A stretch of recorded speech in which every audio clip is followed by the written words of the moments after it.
One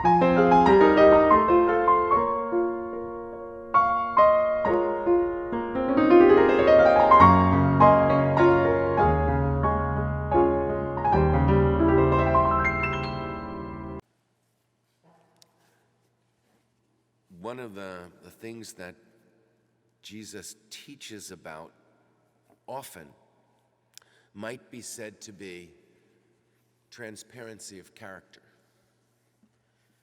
He wants people to be seen for who they are. And so he doesn't want them putting up fronts to call attention to themselves. He wants them living simply in the world, and so that people can look to them and see more deeply who they are. We've been praying this week, Hail Holy Queen, bit by bit, and we're up to our sweetness, our life, our sweetness. We pray like a little bit differently for those who haven't been here to try to understand the Jesus in this prayer.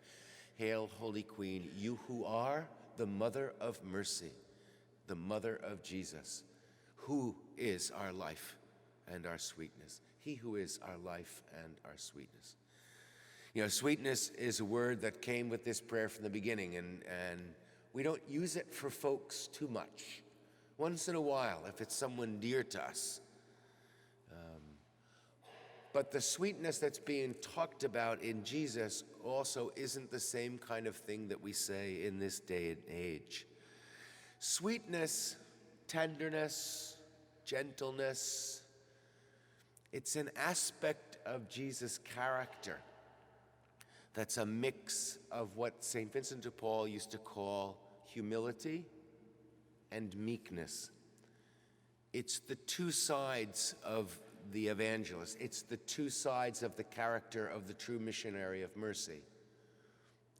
Humility is to simply be who you are, to recognize your status as chosen daughters and sons of God, to understand that, to let that love fill your life, hold your life.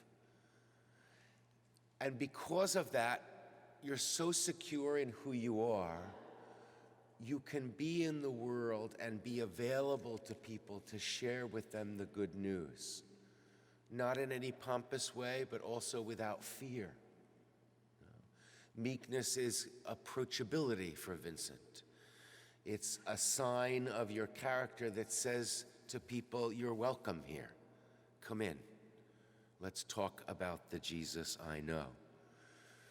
So when we say Jesus is our sweetness, and we say we want to share in that part of his character, it's not a weakness at all. It's saying what I want from my life is that part of Jesus' character that makes me effective as an evangelist, because I know who I am in God's eyes, and I'm available for God's people in that moment. It's difficult to do that. Meekness isn't weakness. St. Vincent said, meekness makes us not only excuse the affronts and injustices we receive, but even inclines us to treat with gentleness those from whom we receive them by means of kind words. It makes us endure all for God. It's not weakness. It's a voluntary decision to say, I will accept the hurt, the anger that people have because it's real, so that I can share with them the good news of God. I won't react to them. I won't push back in that direction. You know, you can hear the echo of Paul's letter to the Corinthians in Vincent's words, no? Love is patient.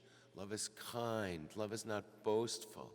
Love endures all things. You know, that's meekness. It's an incredible steadiness of character. And so when we pray this prayer to Mary, we look to her again and see that same steadiness of character, because, and here we go, character formation is something that moms do for their children. We often say these characteristics are divine attributes of Jesus, and they are, but really they are things that he learned by imitation. He learned everything by hanging around the house and watching the way this woman lived in the world, confident in the presence of God in her life, simple in her way of interacting with others, and available. We continue this week with these kinds of understandings, that what we want to do is find our way deeply into this prayer, and because of that, deeply into the life of Jesus, so that when we pray, "Hail, Holy Queen, you who are the mother of Jesus, who is the only source of mercy, you, Jesus, who are our life, you, Jesus, who are our tenderness, our meekness, our humility. From you we will learn these things. From you we will receive these things." We continue because we want to be his disciples. We want to be like Elisha. I love this reading, the symbol of putting on his cloak. It's kind of like, I'm going to become this guy now. And that's what we want to say. We want to be Jesus for other people. And we can only be that if we learn from him and learn his ways. We ask God during this Eucharist to teach us more deeply, to be tender, to be meek, to be humble.